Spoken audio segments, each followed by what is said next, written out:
As the sun moves across our sky without our even noticing, the evolution or change over time that happens is often only noticed by reflection or introspection. When I was first compelled to allow God to enter my world, I didn't see a path out of the darkness, and there were things that I depended on, coping mechanisms that I kept that I honestly didn't want to let go of. Yet, in the same way that you'd pick up a catchphrase from a friend, the character of Christ begins to draw you into a greater love and melt those frozen parts of your soul. I began to notice my thoughts weren't so negative. I had more patience in certain situations.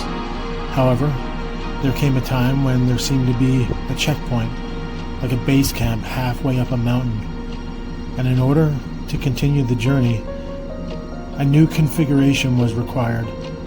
As the saying goes, what got you here won't get you there. Sticking with the climbing analogy, what if the guide instructed you to let go of some gear to lighten the load?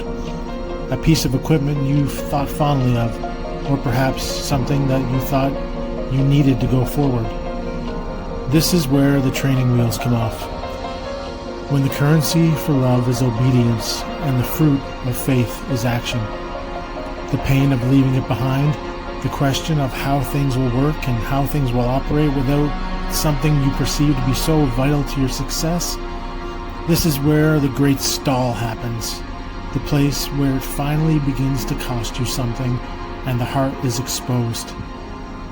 Do I want a Jesus genie that makes my wishes come true? Or do I want to prove my love and do the hard things? This is where the scales of grace and holiness are most measurable. And this is where the questions are heavy and the answers cost. Is God loving first and holy second? Or is he holy first and loving second? Is it worse not to believe what the Bible says, or to believe what the Bible says and not take it seriously? What will God be okay with us leaning on grace only to the sin? What if it cost me everything? And this is the dire dilemma. To turn back and live as we did is death. To stay halfway up the mountain is death. To leave all things behind and begin to crucify our flesh is death.